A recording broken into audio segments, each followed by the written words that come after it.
Okay, welcome back to It Is What It Is, S.4.G Opinion Show. This is the conclusion. This is the full topic, the full facts. Yes, he is associated. TAXSTONE is associated with the shooting. KARCENO, you out of here. You really out of here now. But it's even deeper than that. I'm going to let y'all hear it from the source. Here we go. 2 days. This is what a federal complaint looks like. And this is that case, that Irving Plaza shooting that happened last May with the rapper Troy Ave. Now, Troy Ave is free on $500,000 bail. He was charged with gun possession. He's the one that you all saw in that video that NYPD put out and that we put out of running through the club with the gun out shooting, or looking like he was shooting. That's Troy Ave. So he was charged with weapons possession. He was also charged with attempted murder. Now, come to find out, the feds on Monday, today's Tuesday, yeah.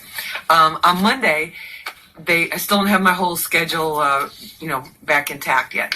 But on Monday, a hip-hop podcast personality named TAXSTONE, his real name is Daryl Campbell, he was picked up at his aunt's home on Alabama Avenue in East New York. And this was on 2 gun charges. One of the charges was gun possession for a convicted felon, because if you're a convicted felon, you're not allowed to have a handgun. The second charge was interstate trafficking with the gun, because the gun came from Florida, which was probably stolen at some point along the way. So he was in federal court today, 500 Pearl Street, and the prosecutor in this complaint talked about some things that I found very surprising. He said that the prosecutors are saying that TAXSTONE, aka Daryl Campbell, that this 9mm semi-automatic Kel-Tec handgun that was used in the shooting that killed Troy Ave's bodyguard, Ronald Banga McFadden, that handgun, and also wounded Troy Ave and 2 other people, that handgun was actually in the possession of Daryl Campbell, aka TAXSTONE. So what does that mean? It means that, according to what the prosecutors say, they're saying TAXSTONE had the gun, that he shot Troy Ave as he was aiming at Troy Ave. Troy Ave's bodyguard, Ronald McFadden, tried to jump in and stop him. That's when he ended up getting shot in the chest and died from that wound. Then there were a couple other shots. One hit a woman that was there, and another went through the floor and hit somebody in the floor below. And then there was a scuffle over the gun. Troy Ave takes the gun, Daryl Campbell, aka TAXSTONE's gun, takes that gun, and then that's where we see the video that so many of us saw, that NYPD released, where he's running and he's holding out that gun, and then he's running. So what the feds are saying is that 8 months later, that this gun that ended up in Troy Ave's car, because Troy Ave left the club and then went to his car, and the gun was found in the car by police, according to what they're telling us, that this gun belonged to TAXSTONE.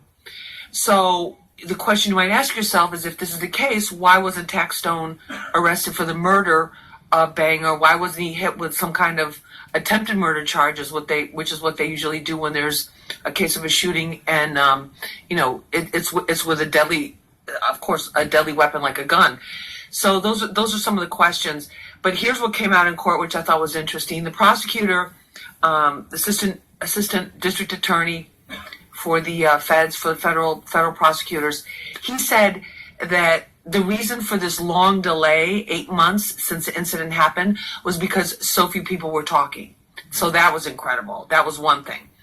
Then the other thing that he said was that in the past 2 months, somebody started to talk. So it seems like they either picked somebody up who, I'm getting it. Wanted to bargain with them or get a reduced charge or something like that. And that's what happened. And then in terms of the ballistics, this was the interesting thing too. And I wanted to explain this because there were a lot of people having comments on asking me about this. How was the gun in the Irving Plaza shooting, which Troy Avenue allegedly had in his possession in his car, how does that end up being the gun of TAXSTONE, aka Daryl Campbell. So what happened is, according to the federal prosecutors, TAXSTONE shoots his gun at Troy Ave. Troy Ave's bodyguard, who ends up being killed, tries to wrestle the gun away. There is a scuffle. Troy Ave is shot, and then Troy Ave picks up the gun and then runs out of that green room and runs out of the club and takes that gun into his car. So that's the narrative that the federal prosecutors are working with right now. So they have somebody that obviously is talking to them and has been talking to them over the last 2 months.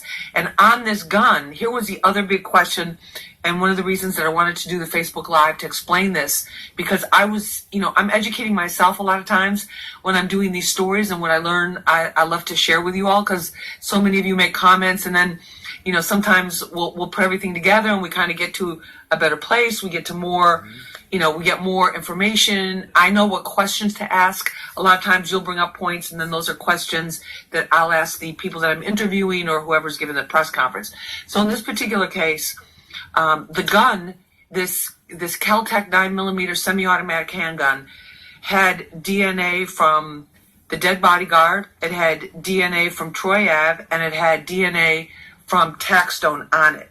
So how do they look at it? The way they write it in the court papers, they go, there's a billions and billions and billions, how many billions of chances of probability that it's this person's DNA. But what they said with the gun is the placement of the DNA, and some of you law enforcement and investigators and detectives will understand this better than I do. They said the placement of the DNA on the gun gives you a much better idea of who had actual possession of the gun. So, for example, with this gun, in this case, in these court papers that we got, and that that I read, of course, obviously a couple times, they say that the DNA from TAXSTONE was found on the trigger of the gun, that it was found on the grip of the gun, where you put your hand around it, and that it was also found on the bottom, on the butt end of the clip or the magazine that gets however that gets put into the 9mm handgun. So his DNA was in places that made them think, almost without any shred of a doubt, according to what the prosecutors say, that without any shred of a doubt that this was TAXSTONE's gun, that he pulled the trigger. The prosecutor said in court, in open court, we believe TAXSTONE fired the shots that wounded these three people and killed the bodyguard. He didn't call him the bodyguard, but he said Ronald McFadder. And my condolences go out to Ronald McFadder's brother, Shanduke McFadder. He's been a partner with ours in our Push for Peace efforts with the youth, and also with our Hot 97 audience. And I know they've been going through terrible, terrible loss. So my condolences again to you, Shanduke, and to your family, and to Trish, and your babies. But I think the main thing about this is that there's a lot more to this case. So it's very convoluted. It's kind of crazy. And the other crazy thing that you need to know about it too is, here's this man lost his life, Ronald McFadder, and basically this whole beef, if you want to call it that, between Troy Ave and between TAXSTONE started over social media. It was insults. It was words. It was don't come at me, do come at me. I can handle it, all these kinds of things. So it's a very sad situation that all this had to happen behind it. Now, TAXSTONE is in federal custody at the moment. The judge today, Judge Peck, said that he was going to grant a bail package. However, the other thing is that now I just found out a few minutes ago, that the prosecutors appealed the bail. They said that TAXSTONE should not get bail because he has 2 previous felony convictions, more than 20 arrests, that he's a flight risk, and that basically he belongs behind bars until they figure this whole thing out. So that's where we're at. They're going to go back to court in the morning, on Wednesday morning, and they're going to see how everything's going. And the prosecutors are going to say, Judge, we don't think this guy should get bail. Ken Montgomery, who's the attorney for TAXSTONE, is going to argue he should get bail, and this bail package should stand, and that's where we are with it. But I have an interview that's here. I have to go do the interview, and I want to invite all of you Tomorrow tomorrow morning we're going to be recording a new episode of Street Soldiers. We're going to be talking about the Trump presidency, what it means for urban America, and also what it means for... You got it right there. Thought he was just locked up for being a felon with a firearm.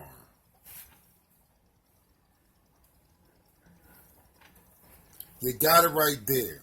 Instead of me just listening to it, then giving it to y'all, I listened to it with y'all and gave it to y'all. Get your true facts.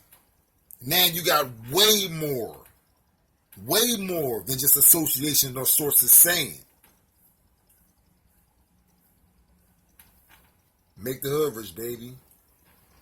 KARCENO out of here. But y'all can listen to him if y'all want.